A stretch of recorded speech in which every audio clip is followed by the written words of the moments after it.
ಮೇಲೂರಿನಲ್ಲಿ ಅದ್ದೂರಿಯಾಗಿ ನಡೆದ ಶ್ರೀ ದ್ರೌಪದಮ್ಮ ದೇವಿ ಕರಗ ಮಹೋತ್ಸವ. 50,000 ರು ದೇಣಿಗೆ ನೀಡಿ ಆಶಯ ವ್ಯಕ್ತಪಡಿಸಿದ Rajiv Gowda. A bright future begins with the right education. Are you looking for the best place for your child to learn and grow?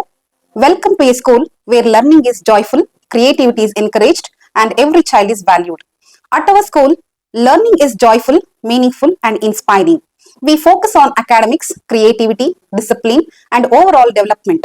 A safe and caring environment where every child shines. Admissions open for the academic year 2026-27 from pre-KG to grade 10th. Contact us 8618131401 for more queries. Enroll today. Build a bright future for your child at Sri Gadadri English Public School. Sidlaghatta ತಾಲೂಕಿನ ಮೇಲೂರು ಗ್ರಾಮದಲ್ಲಿ ಶ್ರೀ ದ್ರೌಪದಮ್ಮ ಕರಗ ಮಹೋತ್ಸವವು ಅಪಾರ ಭಕ್ತಿ ಭಾವದೊಂದಿಗೆ ಹಾಗೂ ಅದ್ದೂರಿಯಾಗಿ ನೆರವೇರಿತು. ಚೈತ್ರ ಮಾಸದ ಅಂಗವಾಗಿ ನಡೆದ ಈ ಮಹೋತ್ಸವದಲ್ಲಿ ಸಾವಿರಾರು ಭಕ್ತರು ಆಗಮಿಸಿ ದೇವಿಯ ಕೃಪೆಗೆ ಪಾತ್ರರಾದರು. ಮಹೋತ್ಸವದ ಅಂಗವಾಗಿ ದೇವಾಲಯವನ್ನು ವಿಶೇಷವಾಗಿ ಅಲಂಕರಿಸಲಾಗಿದ್ದು, ಪೂಜೆ, ಹೋಮ, ಹವನ ಸೇರಿದಂತೆ ವಿವಿಧ ಧಾರ್ಮಿಕ ಕಾರ್ಯಕ್ರಮಗಳು ಭಕ್ತರ ಮನಸ್ಸುಗಳನ್ನು ಆಕರ್ಷಿಸಿತು. ಗ್ರಾಮದಲ್ಲಿ ಹಬ್ಬದ ಸಂಭ್ರಮ ಮನೆ ಮಾಡಿದ್ದು, ಎಲ್ಲೆಡೆ ಭಕ್ತಿಮಯ ವಾತಾವರಣ ಕಂಡುಬಂತು. ಈ ಸಂದರ್ಭದಲ್ಲಿ ಎಬಿಡಿ ಟ್ರಸ್ಟ್ ಅಧ್ಯಕ್ಷ ಹಾಗೂ 2023ರ ಕಾಂಗ್ರೆಸ್ ಅಭ್ಯರ್ಥಿ ರಾಜೀವ್ ಗೌಡ ಅವರು ಮಹೋತ್ಸವಕ್ಕೆ 50,000 ರೂಪಾಯಿ ಮೊತ್ತದ ಚೆಕ್ ಅನ್ನು ನೀಡಿ ಮಾತನಾಡಿದರು.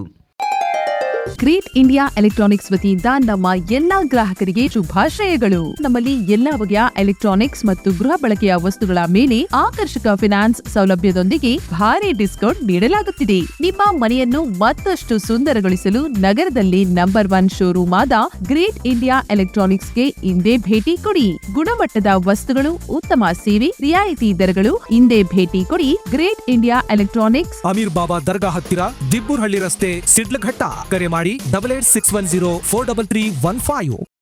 ಶ್ರೀ ದ್ರೌಪದಮ್ಮ ಕರಗ ಮಹೋತ್ಸವವು ಶಿಡ್ಲಘಟ್ಟ ತಾಲೂಕು ಮಾತ್ರವಲ್ಲದೆ ಚಿಕ್ಕಬಳ್ಳಾಪುರ ಜಿಲ್ಲೆಯಲ್ಲಿಯೂ ಪ್ರಸಿದ್ಧಿ ಪಡೆದಿದ್ದು, ಲಕ್ಷಾಂತರ ಭಕ್ತರ ಮನಸ್ಸಿನಲ್ಲಿ ಭಕ್ತಿ ಮತ್ತು ಸಮರ್ಪಣೆಯ ಭಾವನೆ ಬೆಳೆಸುವ ಪ್ರಮುಖ ಧಾರ್ಮಿಕ ಆಚರಣೆ ಆಗಿದೆ ಎಂದು ಹೇಳಿದರು. ಶ್ರೀ ದ್ರೌಪದಮ್ಮ ತಾಯಿ ಜನತೆಗೆ ಸದಾ ಒಳಿತು ಮಾಡಲಿ, ರೈತರಿಗೆ ಸಕಾಲದಲ್ಲಿ ಮಳೆ ಲಭಿಸಿ ಬೆಳೆ ಸಮೃದ್ಧಿಯಾಗಲಿ ಹಾಗೂ ವಿದ್ಯಾರ್ಥಿಗಳ ವಿದ್ಯಾಭ್ಯಾಸ ಯಶಸ್ವಿಯಾಗಲಿ ಎಂದು ಪ್ರಾರ್ಥಿಸಿದರು.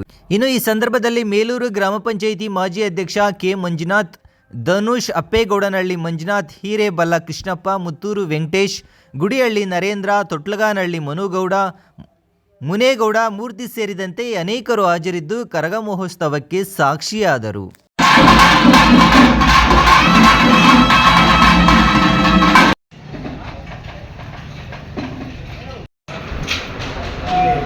ಮೇಲೂರು ಕರಗ 38ನೇ ವರ್ಷದ ಕರಗ ಮಹೋತ್ಸವ ವರ್ಷ ಇದಕ್ಕೆ ಒಂದು ಇತಿಹಾಸ ಪ್ರಸಿದ್ಧವಾದ ಒಂದು ಹೆಸರು ಕೂಡ ಇದೆ. ನಮ್ಮ ಶಿಡ್ಲಘಟ್ಟ ತಾಲೂಕಿನಲ್ಲಿ ಮೇಲೂರು ಕರಗ ಅಂತಂದರೆ ಅದರದೇ ಆದ ಒಂದು ವಿಭಿನ್ನತೆ ಇದೆ.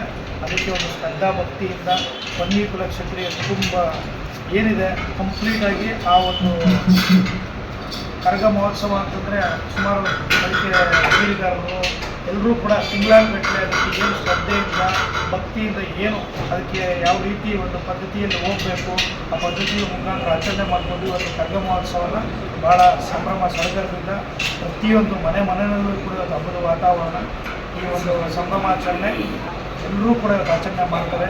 ಆ ಒಂದು ಮಾಡುವಂಥ ಉದ್ದೇಶ ಏನಪ್ಪ ಅಂತಂದರೆ ಸಕಲ ಎಲ್ಲ ಜನಾಂಗಕ್ಕೂ ತಾಯಿ ಒಳ್ಳೆಯದು ಗ್ರಾಮ ಶಾಂತಿಯಿಂದ ಇರಲಿ, ಎಲ್ಲ ಕೂಡ ಆರ್ಥಿಕವಾಗಿ ಸದೃಢವಾಗಿರಲಿ, ಎಲ್ಲ ಇಲ್ಲಿರುವಂಥ ಎಲ್ಲ ನಾಗರಿಕರಿಗೂ ಕೂಡ ಒಳ್ಳೆಯದಾಗಲಿ ಅನ್ನೋ ಒಂದು ಉದ್ದೇಶದ ಕರಗ ಮಹೋತ್ಸವ ಆಚರಣೆ ಮಾಡ್ತಿರ್ತಾರೆ. ನಾನು ಕೂಡ ಇವತ್ತು ಆ ಒಂದು ದೇವರಲ್ಲಿ ಕೋರಿಕೆ ಇಟ್ಟಿದ್ದೀನಿ. ಸಮಸ್ತ ನಮ್ಮ ಶಿಡ್ಲಘಟ್ಟ ವಿಧಾನಸಭಾ ಕ್ಷೇತ್ರದ ಜನತೆಗೆ ಎಲ್ರಿಗೂ ಒಳ್ಳೇದು ಮಾಡಲಿ ಆ ಭಗವಂತ. ಮತ್ತು ಎಲ್ಲರೂ ಸಕಾಲಕ್ಕೆ ಸರಿಯಾಗಿ ಒಳ್ಳೆ ಮಳೆ ಆಗಿ ಬೆಳೆ ಆಗಿ ರೈತರೆಲ್ಲರೂ ಕೂಡ ಸಮೃದ್ಧಿಯಾಗಿರಲಿ, ಎಲ್ಲ ವಿದ್ಯಾರ್ಥಿಗಳಿಗೂ ಒಳ್ಳೆಯದಾಗಲಿ, ಸಮಸ್ತ ಎಲ್ಲ ಕುಲಬಾಂಧವರಿಗೂ ಎಲ್ಲ ಜನಾಂಗಕ್ಕೂ ಒಳ್ಳೆಯದಾಗಲಿ ಅಂತ ಒಂದು ಸಂದರ್ಭದಲ್ಲಿ ಅದೇ ರೀತಿಯಾಗಿ ಮುಂದಿನ ಒಂದು ದಿನಗಳಲ್ಲಿ ಈ ಶಿಡ್ಲಘಟ್ಟ ವಿಧಾನಸಭಾ ಕ್ಷೇತ್ರದ ಒಂದು ಸೇವೆ ಮಾಡೋ ಭಾಗ್ಯ ಭಗವಂತ ಕರುಣಿಸಲಿ, ಜನಗಳ ಸೇವೆ ಮಾಡೋ ಅವಕಾಶ ಕಲ್ಪಿಸ್ಕೊಡ್ಲಿ ಅಂತ ಕೇಳ್ಕೊಂಡಿದ್ದೀನಿ. ಒಳ್ಳೆಯದಾಗಲಿ. ಧನ್ಯವಾದಗಳು. ನಮಸ್ಕಾರ.